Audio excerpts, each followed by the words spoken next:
Hello guys, welcome back to Alam idea live English classes. Alam idea live English classes में आपका स्वागत है। आज का टॉपिक एडजेक्टिव से रिलेटेड है। आज मैं आप लोगों को एडजेक्टिव का प्रयोग बतलाने जा रहा हूँ कि एडजेक्टिव का प्रयोग नाउन से पहले करते हैं या नाउन के बाद करते हैं। एडजेक्टिव का प्रयोग कहाँ पे करेंगे और एडजेक्टिव कितने प्रकार के होते हैं।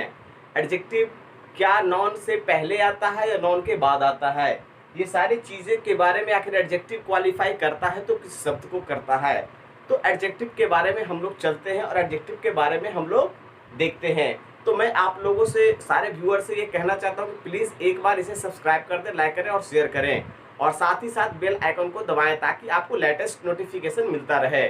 My dear students, today it is a very essential to learn adjective. Now we should start. अब हम लोग यहाँ पे स्टार्ट करते हैं। यहाँ पे सबसे पहले देखते हैं एडजेक्टिव। एडजेक्टिव का हिंदी होता है विशेषण।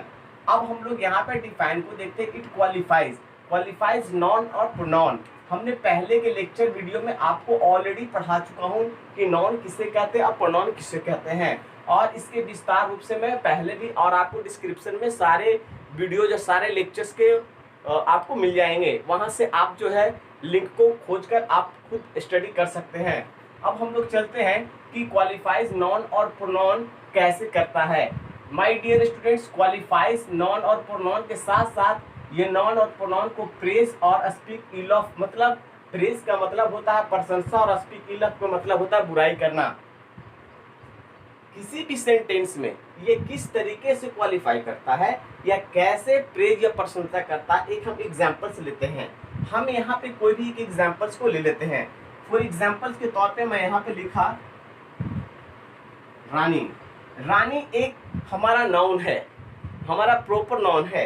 ये रानी एक हमारा नाउन है, इसकी प्रशंसा करना है आपको। तो किसी बच्चा ने बहुत आराम से इसे प्रशंसा किया। पहला बच्चा कहा रानी जो है वो ब्यूटीफुल है। किसी बच्चा ने कहा रानी इंटेलिजेंट है। कोई बच्चा कहा रानी स्मार्ट है। कोई बच्चा कहा रानी टॉल है।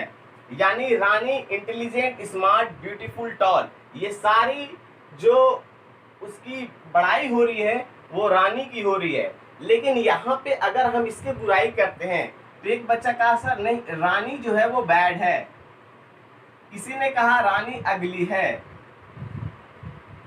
तो डियर स्टूडेंट्स, यहाँ पे रानी है, ये सारे जितने भी वर्ड्स इसके चारों तरफ आप देख रहे हैं वो हमारा एडजेक्टिव है, और किसी न किसी तरह से इस रानी के बारे में कुछ न कुछ एडिशनल इंफॉर्मेशन दे रहा है, उसके बारे में कुछ विशेषता, उसके बारे में कुछ विशेष जानकारी दे रहा, और वो रानी को क्वालिफाई कर रहा है।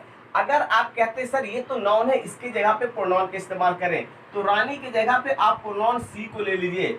फिर भी ये देखिएगा कि सी को जो है वो किसी न किसी तरह से क्वालिफाई कर रहा है। अब इसी एडजेक्टिव को, ये जो एडजेक्टिव देख रहे हैं, ये एडजेक्टिव नाउन के पहले इस्तेमाल किया करते हैं या नाउन के बाद में इस्तेमाल करते हैं, इसके बारे में हम लोग मैं इसे दो कैटेगरीज में रखा हूँ। यूज ऑफ एडजेक्टिव, एक एट्रीब्यूटिव एडजेक्टिव और दूसरा प्रेडिकेटिव एडजेक्टिव। एट्रीब्यूटिव एडजेक्टिव में हम लोग देखेंगे कि दिस इज अ यंगर, ये हमारा नाउन है और नाउन से पहले आया, यानी हम लोग कह सकते हैं बिफोर। एट्रीब्यूटिव एडजेक्टिव जो है वो नाउन से पहले आता है, और प्रेडिकेटिव एडजेक्टिव जो होता है वो नाउन के बाद आता है। तो यानी इसको हम लोग यहाँ पे कह सकते हैं आफ्टर। तो जैसे दिस गर्ल इज यंग, यानी अभी हमने कहा था this is a young girl, अभी मैंने इसे जस्ट बनाया दिस गर्ल इज यंग। तो यहाँ पे यंग जो है ये हमारा प्रेडिकेटिव एडजेक्टिव हुआ और ये हमारा एट्रीब्यूटिव एडजेक्टिव हुआ। अब यहाँ पे जितने भी सारे एडजेक्टिव्स देख रहे हैं, young, good, red, these all are called attributive adjective because these all are coming before noun. ये noun से पहले आ रहा है। young, good, red, these all are called predicative adjective because these all are come after noun. तो इस तरह से हम लोग एट्रीब्यूटिव एडजेक्टिव और प्रेडिकेटिव एडजेक्टिव को सजाने के लिए, सेंटेंस में लिखने के लिए हम लोगों ने समझा। हम लोगों ने ये भी समझा कि एडजेक्टिव क्या होता है, उससे क्या क्या बेनिफिट है, वो नाउन और प्रोनाउन की कैसे विशेषता को बतलाते हैं। तो चलते अब हम लोग इसके बाद हम लोग अपने स्लाइड्स में देखेंगे। मैं आपको इसके बाद कंप्यूटर के स्क्रीन पे आपको लेकर चलता हूँ, वहाँ पर आप लोग देखेंगे कि कैसे एडजेक्टिव को 8 काइंड्स में कैटेगरीज किया गया। 8 काइंड्स में कैटेगरीज करके उसको कैसे अलग अलग डेफिनेशन के साथ एग्जाम्पल्स में कैसे इस्तेमाल किया गया। तो बारी बारी से हमें उसे एक एक कर हम वहाँ कंप्यूटर के स्क्रीन पे देखेंगे और वहाँ पे डिस्कशन करेंगे। आई होप आपको एक एक एडजेक्टिव शुरू से लेकर अंत तक बिल्कुल एडजेक्टिव को डेफिनेशन को देखेंगे। जो मैंने अभी जस्ट व्हाइट बोर्ड पे आपको पढ़ाया उससे थोड़ा डिफरेंस आपको दिखेगा। यहाँ पे मैंने डिफाइन को थोड़ा सा क्लियर किया है और यहाँ पे थोड़ा सा और समझने के लिए मैंने इसमें कुछ थोड़ा परिवर्तन किया है। यहाँ पे क्लियर लिखा हुआ है, an adjective is a word that gives additional information of a noun और प्रोनाउन। यहाँ पे एडजेक्टिव जो है वो नाउन और प्रोनाउन को एडिशनल इन्फॉर्मेशन देता है, मतलब अतिरिक्त सूचना देता है। जैसा कि हम लोग जस्ट इसका हिंदी के परिभाषा में देखते हैं। जैसा कि आप यहाँ पे देख सकते हैं कि विशेषण एक शब्द है जो संज्ञा और सर्वनाम के बारे में अतिरिक्त सूचना देता है, उसी को हम लोग विशेषण कहते हैं। यानी कह सकते हैं संज्ञा और सर्वनाम ये दो पहले ही मैं आप लोगों को पढ़ा चुका हूँ और उसी के बारे में अतिरिक्त सूचना देता है। लेट्स सी, अब हम लोग इसे देखेंगे कि इसके कितने काइंड्स होते हैं। तो काइंड्स ऑफ एडजेक्टिव के बारे में हम लोग जानते हैं, तो हम लोग बारी बारी से देखेंगे कि सबसे पहले जो काइंड्स ऑफ एडजेक्टिव है वो हमारा डिस्क्रिप्टिव एडजेक्टिव है, जो हमें गुणवाचक विशेषण इसे हिंदी हम लोग कहते हैं।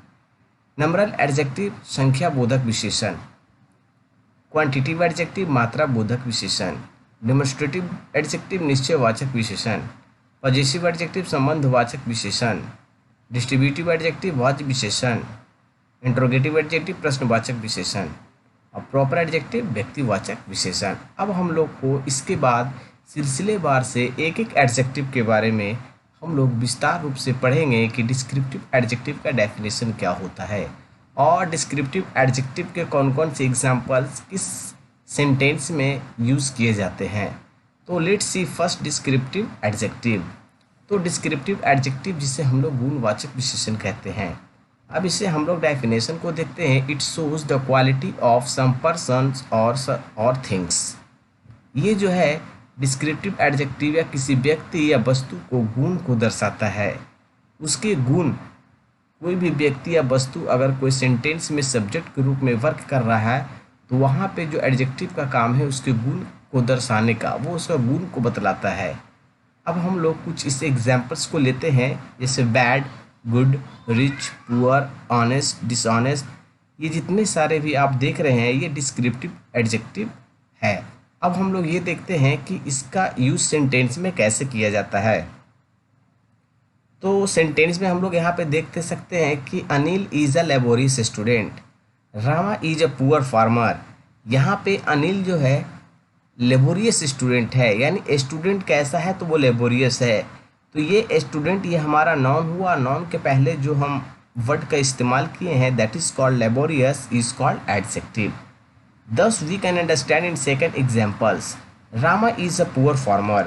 ये तो फार्मर है बट कैसा फार्मर, वो गरीब फार्मर है। तो वो गरीब फार्मर है, यहाँ पे जो फार्मर है इसकी जो वर्ड पुअर है उसे क्वालिफाई कर रहा है।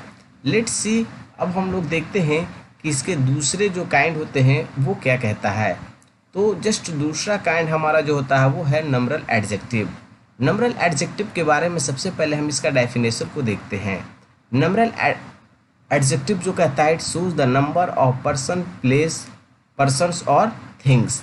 ये जो है पर्सन्स और थिंग्स के नंबर को शो करता है और दिखलाता है। अब इसे हम लोग थोड़े सी डेफिनेशन को हिंदी में इसे और भी विस्तार रूप से मैं बताया हूँ, जैसा कि आप क्लियर ढंग से इसे समझ जा सकें। यह व्यक्ति या वस्तु की संख्या को दिखाता है। कोई भी नंबरल एडजेक्टिव किसी व्यक्ति या वस्तु की संख्या को बतलाता है। मैं एक बात और अपने व्यूअर से कहना चाहता हूं कि आप लोग प्लीज़ कॉपी और कलम लेकर साथ में बैठें। साथ में आप एक एक एडजेक्टिव को कॉपी पे लिखते जाएं और एक बार अगर समझ में नहीं आए तो उसे फिर से बैक करके दोबारा फिर से आप उसे देखें। करीब 2 से 3 बार देखने के बाद आप एडजेक्टिव के पूरे रूल्स और पूरे उसके काइंड्स को समझ जाएंगे। अब हम लोग इसका एग्जाम्पल्स को देखते हैं। एग्जाम्पल्स में यहाँ 1 2 3 4 5 6 7 8 9 10 यानी किसी भी सेंटेंस में कोई नॉन कितनी संख्या में है, कोई वस्तु कितनी संख्या में है, इस चीज़ को बतलाने के लिए हमें नंबरल एडजेक्टिव का प्रयोग करना पड़ता है, या हम लोग करते हैं। कैसे करते हैं अब हम इसे अपने सेंटेंस में देखेंगे। जैसा कि हम लोग सेंटेंस में देख रहे हैं, ही किल्ड, वो मारा। अब वो कितने पक्षियों को मारा, तो यहाँ पे क्लियर लिखा हुआ he killed 2 birds with 1 stone. Either of 2 pens, either of 2 pens, दो में से कोई एक pen writes well. Ram was the first man, Ram जो था वो पहला व्यक्ति था। तो यहाँ पे व्यक्ति की संख्या के बारे में, उसके वस्तु की संख्या के बारे में हमें नंबरल एडजेक्टिव बतला रहा है। अब हम लोग चलते हैं अगले स्लाइड्स में और देखते हैं कि वहाँ पे जो इसके बाद का जो हमारा एडजेक्टिव होगा वो क्वांटिटिव एडजेक्टिव क्या कहता है। तो हम लोग यहाँ पे क्वांटिटिव एडजेक्टिव को डेफिनेशन को देखेंगे। जैसा कि हम लोग यहाँ पे देख सकते हैं कि it shows the quantity of some things. अब इसे थोड़ा हम लोग हिंदी में डेफिनेशन को देखते हैं।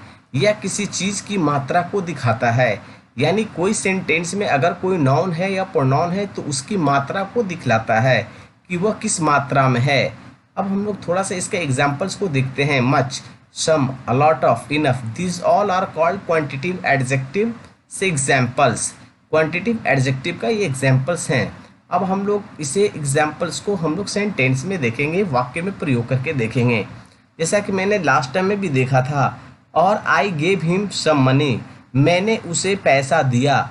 लेकिन कितना पैसा दिया इसकी क्वांटिटी बताने वाला जो है वो सम वर्ड है, यानी यहाँ पे सम जो वर्ड है वो हमारा क्वांटिटिव एडजेक्टिव है।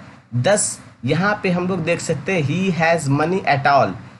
वहाँ पे यहाँ तक आपको समझ में आ रहा है he has money at all, लेकिन यहाँ पे नो वर्ड का इस्तेमाल किया गया। उन्होंने मतलब कह सकते हैं कि वहाँ पे उसके पास पैसे नहीं हैं। एट ऑल मीन्स बिल्कुल ही नहीं है। आप यहाँ पे थर्ड ऑप्शन देख सकते हैं। थर्ड जो एग्जाम्पल्स हैं सेंटेंस में, there was much rain last year, बारिश जो लास्ट ईयर जो अंतिम साल हुआ वो बहुत ज़्यादा हुआ। कितना मात्रा में हुआ, तो बहुत ज़्यादा में हुआ। उसकी कितने मात्रा में पैसा है पूर्ण रूप से देखा जाए तो कुछ भी नहीं है। अब हम लोग क्वांटिटिव एडजेक्टिव के बाद जो हमारा एडजेक्टिव है वो एडजेक्टिव हमारा डेमोन्स्ट्रेटिव एडजेक्टिव है। डेमोन्स्ट्रेटिव एडजेक्टिव का सबसे पहले हम लोग डेफिनेशन को देखते हैं। जैसा कि स्लाइड शो में डेफिनेशन कहता है, it is use to indicate a person और a thing is called demonstrative adjective. Demonstrative adjective का इस्तेमाल किसी वस्तु या व्यक्ति को किसी व्यक्ति या वस्तु की संख्या को निर्धारित या इशारा करता है या करने के लिए इसे इस्तेमाल किया जाता है। अब डेमोन्स्ट्रेटिव एडजेक्टिव कौन कौन से होते हैं उसे हम लोग एग्जाम्पल्स में बारी बारी से देखते हैं। डेमोन्स्ट्रेटिव एडजेक्टिव को आप एग्जाम्पल्स में देख सकते हैं, this, that, this, those, this all are called demonstrative adjective. One more thing I would like to add here, you should know about this 4 demonstrative adjective. ये डेमोन्स्ट्रेटिव एडजेक्टिव मात्र 4 ही होते हैं। अब यहाँ पे जो देख रहे हैं दिस का जो होता है प्लुरल वो हमारा दीज है, और दैट का जो प्लुरल होता है वो हमारा दोज है। अब ये चारों का सेंटेंसेस में हम लोग प्रयोग देखेंगे। तो सबसे पहले हमने यहाँ पे दीज का प्रयोग किया है, और दीज के साथ बुक का नहीं बुक्स का प्रयोग किया है। जैसा कि मैंने आपको बताया कि दीज जो है हमारा प्लुरल है, और ये नॉन भी हमारा प्लुरल है। तो प्लुरल नॉन के लिए प्लुरल है, यहाँ पे भी ये नॉन है, इसकी क्वालिफाई दीज कर रहा है। यानी हम ये भी कह सकते हैं कि जब कभी भी किसी भी सेंटेंस में दिस, दैट, दीज, दोज अगर कोई नॉन के पहले इस्तेमाल किया जाता है तो वैसे वर्ड्स को हम लोग डेमोन्स्ट्रेटिव एडजेक्टिव कहेंगे। यहाँ पे कह सकते हैं दे आर इन ट्रबल। मैंने पहले भी कहा कि दीज, दिस ये सब जब कभी भी नॉन के पहले अगर इस्तेमाल किया जाता है तो वो हमारा डेमोन्स्ट्रेटिव एडजेक्टिव होता है। तो दिस डेज ये भी हमारा डेमोन्स्ट्रेटिव एडजेक्टिव है। दिस बुक, मैंने कहा यहाँ पे एक किताब है, अगर यहाँ पे बुक्स होती तो यहाँ पे हम लोग दीज का प्रयोग करते हैं, लेकिन यहाँ पे दिस का प्रयोग इसलिए कर रहे हैं क्योंकि बुक एक है, इसलिए दिस का प्रयोग जो कि सिंगुलर है। अब सिंगुलर के साथ इस्तेमाल करेंगे तो this book differs from that. आप क्वेश्चन कर सकते हैं कि क्या बुक नाउन है, तो जी हाँ नाउन है, और दिस हमारा यहाँ पे जो इस्तेमाल किया जा रहा है वो डेमोस्ट्रेटिव एडजेक्टिव की तरह इस्तेमाल किया जा रहा है। एक चीज़ और यहाँ पे मैं आपको बताना चाहता हूँ कि दिस और दिस का प्रयोग नज़दीक वस्तु या व्यक्तियों को इशारा करने के लिए, निर्धारित करने के लिए इस्तेमाल किया जाता है। वहीं दैट और दोज का प्रयोग एक से अधिक व्यक्ति या वस्तु की संख्या को बतलाने के लिए किया जाता है। अब हम लोग डेमोस्ट्रेटिव एडजेक्टिव के बाद देखेंगे डिस्ट्रीब्यूटिव एडजेक्टिव। डिस्ट्रीब्यूटिव एडजेक्टिव क्या कहता है? इट शोज पर्सन्स और थिंग्स सेपरेटली। यह जो है हमें यह व्यक्ति या वस्तु को अलग अलग बतलाता है। यानी हम लोग एग्जाम्पल्स को देख सकते हैं। Each every either etc dot dot dot. One more thing I would like to add here, whenever you get each every either before noun. अगर हम लोग जब कभी भी ईच एवरी आइदर को नाउन से पहले सेंटेंस में इस्तेमाल किए हुए देखते हैं तो हम लोग को ये समझ लेना चाहिए कि ये जो ईच एवरी आइदर ही हमारा डिस्ट्रीब्यूटिव एडजेक्टिव है। जैसा कि हम आपको नीचे में सेंटेंस में दिखला रहे हैं। Each boy has a new pen, each girl has a blue frock, every man has 2 hands. तो ये बॉय हमारा नाउन हुआ, उसके पहले ईच का प्रयोग, गर्ल हमारा नाउन हुआ, उसके पहले ईच का प्रयोग, और मैन के पहले एवरी का प्रयोग। तो ये जितने सारे भी आप देख रहे हैं सारे के सारे एडजेक्टिव हैं।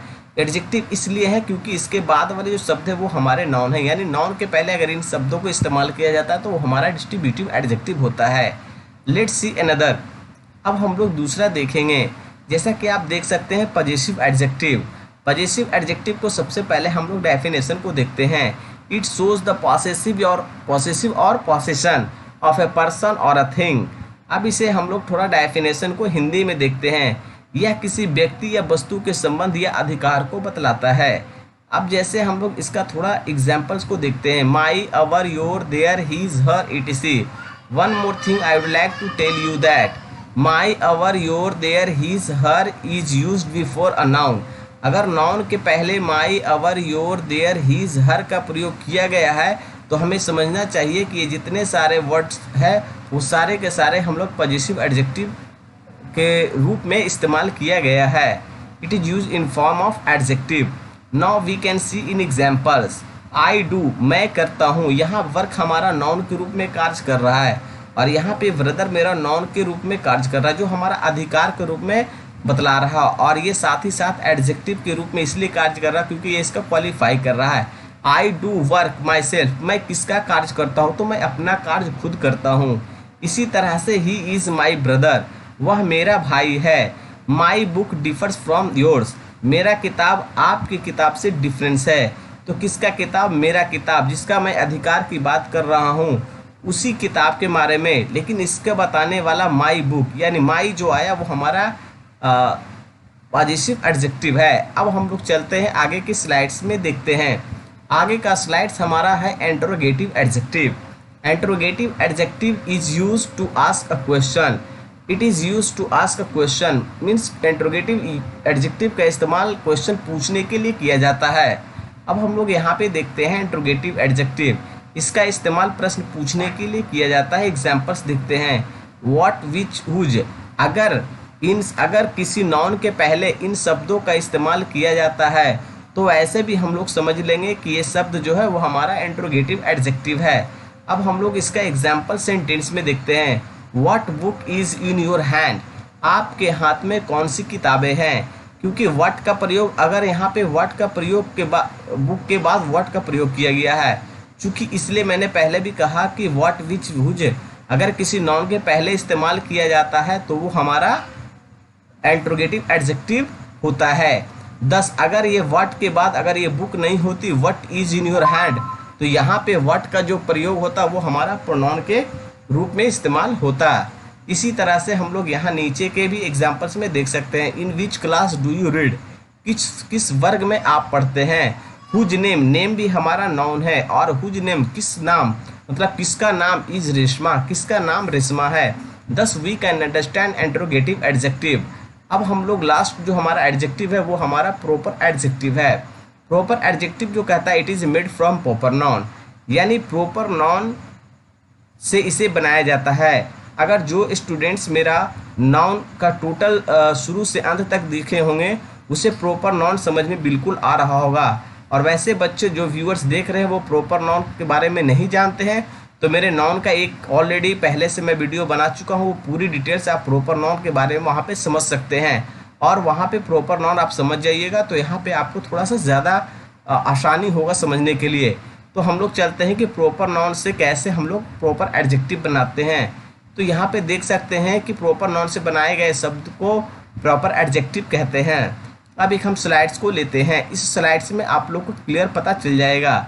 ये हमारा टोटल के टोटल प्रॉपर नाउन है और ये हमारा प्रॉपर एडजेक्टिव है।